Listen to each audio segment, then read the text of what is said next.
Hello, so now we're going to be starting to work on Essay 2, and in Essay 2 is going to be a little bit different. Instead of analyzing a short story, we're going to analyze a secondary source, an article written about one of the stories that we've read this semester.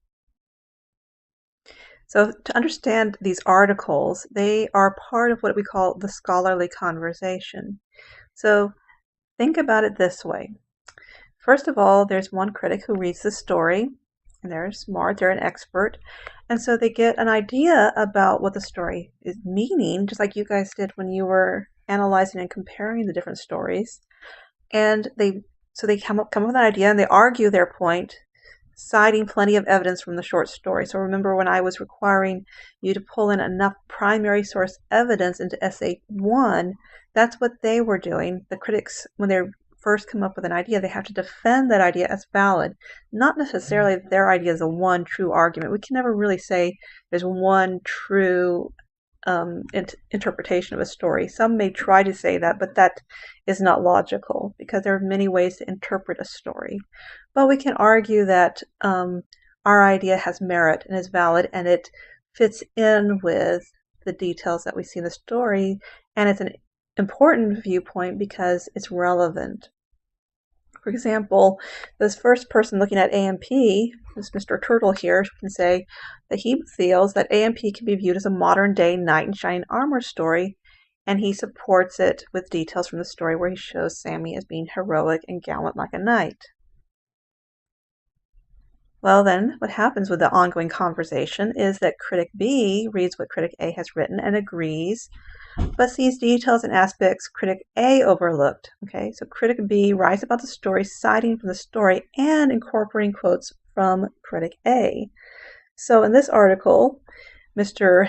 Red Stick Figure here will say, while I agree with Mr. Turtle that Sammy sees himself as heroic, we must also consider the fact that Sammy is an unreliable narrator with an unrealistic concept of himself. According to Updike, blah, blah, blah, blah, blah, this conflicts with Turtle's claim that, blah, blah, blah. So do you see how each critic is finding a place for himself or herself in the conversation? Again, pulling in what the first critic says, and of course supporting what they are saying with evidence. Okay. Then going on with this conversation, Critic C will read what Critic A and what Critic B have written and will join the conversation presenting her own point of view. She may see when she looks at Critic A and Critic B that they have it all wrong. Not so much that they are not the true interpretations. Both Critic A and Critic B probably have good ideas, but Critic C feels like her perspective has more merit for a modern audience. And this is what she says. Mr. Turtle and Mr. Stickfigure both have presented the idea that Updike has created a sort of Sir Galahad in the 19-year-old grocery clerk in AMP. While this argument was widely accepted by 1960s and 1970s standards, the modern era demands a fresh look at Sammy. And I imagine that what Critic C will do, and we'll call her Rodriguez, will say that what she's going to probably do is look at it more through a feminist lens and present something that women readers would find more satisfying. And then along comes Critic D, and Critic D will say that Critic A, Critic B, and Critic C have some really good ideas, but Critic D has a new perspective that will unite all the views.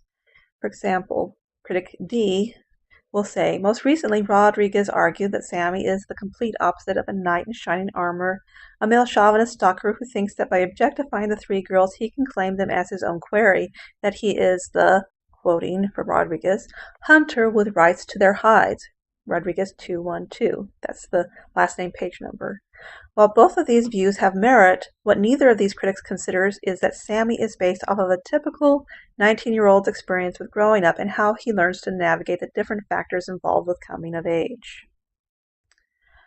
So, the conversation, like I said, takes place in literary journals, these little magazines, periodicals that come out, where these critics publish their articles and they present them at conferences where they discuss their views and debate them with other experts. Now what you're going to do is analyze an article about one of the stories we have read this semester. So you'll choose one of the articles I provided in the lesson. You'll take it apart. You'll look at who all is a part of this conversation in the article. So you'll see who wrote it. That's the main person who's debating. Then you'll look at the people that she or he quotes from, besides the author of the story, and you'll see that those are part of the people that she's having a conversation with. So you will respond to the argument with a perspective of your own, agreeing or disagreeing with the critic who wrote the article and presenting your new perspective and defending it as valid. So remember, there's no one true interpretation of the story, so you're not going to say, oh, they're completely wrong or they're completely right. Instead, you'll argue it like this, something like, their argument is valid, but it's limited in perspective, and then you'll present a more open viewpoint.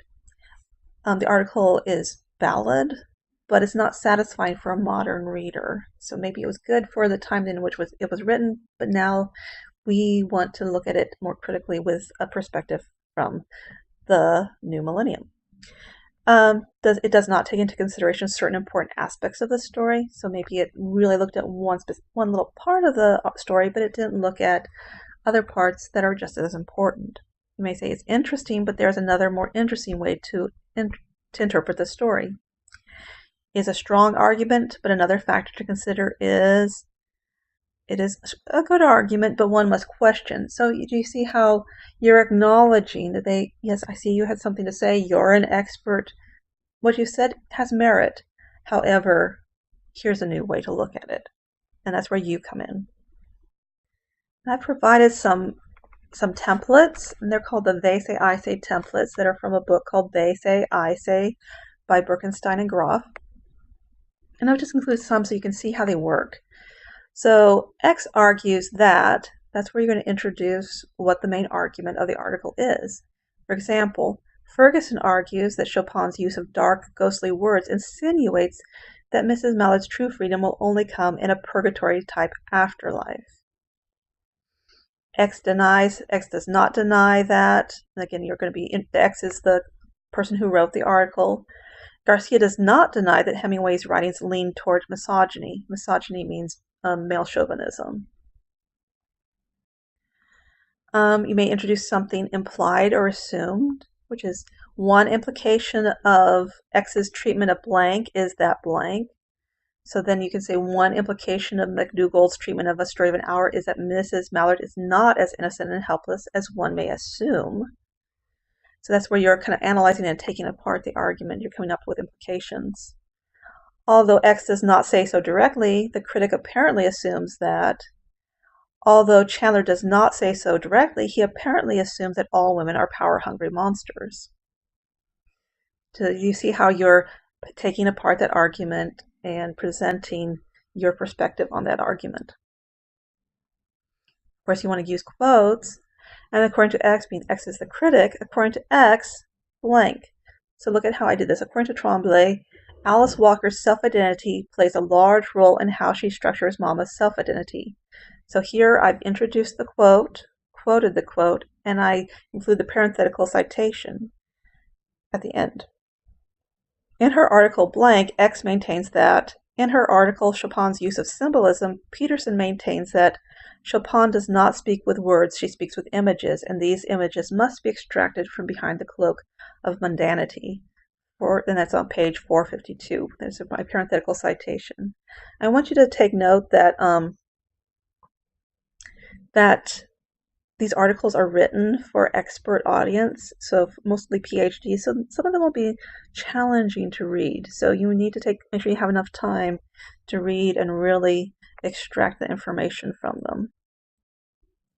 Explaining your quotes or what quote we thought was interesting. Basically, X is saying, X's point is that. Basically, Tingwell is saying that Hemingway always shifts point of view when characters look at something, much like the characters are taking the role of the camera. Chan's point is that critics have overlooked the most important part of The Story of an Hour. You can agree with what critics say. The critic argues blank, and one can agree because the critic argues that Sammy is a girl-crazy stalker, quote, cited, and one can agree because throughout the entire story, Sammy is gawking at the three girls and practically stripping them in his mind. Now you can also disagree with what the critic says. X's claim that blank rests upon the questionable assumption that Garza's claim that Sammy is a type of Sir Galahad rests upon the questionable assumption that knights are only expected to be chivalrous to young, sexy females. If you remember in A&P, he treated older women with much less interest and respect. Okay, so just some tips about writing about the articles. You make sure you always refer to the people who wrote those articles or the people who wrote the stories by their last name, okay? So instead of calling her Alice, we would call her Alice Walker or Walker, okay? So always refer to them by last name. Also, do not cite the critic if you're simply using a quote from the short story. Go back to the short story and cite it from the original source. And when you may find that you want to quote from another critic that the article that you're reading has included. So, for example, if Jones wrote the article and Jones is citing from Smith, and you would use the page number from the article by Jones where you found that quote. So, for example, we would incorporate it like this. Jones cites Smith as writing, quote, quote, quote, and there's that page number from Jones's article. Another viewpoint is that, quote, quote, quote, Smith quoted in Jones 112, that QTD means quoted in. So again, you're always referring to the quote as it is seen in the article that you're reading. You don't have to go and find that article that Smith wrote. You're citing it from the article that I have given to you. Okay? Okay, I've just a little bit more here. Make sure you cite both paraphrase as well as direct quotes. So you're not citing the word, you're citing the idea. So make sure that you give credit where credit is due. Don't worry about oversighting. It's better to be safe than sorry.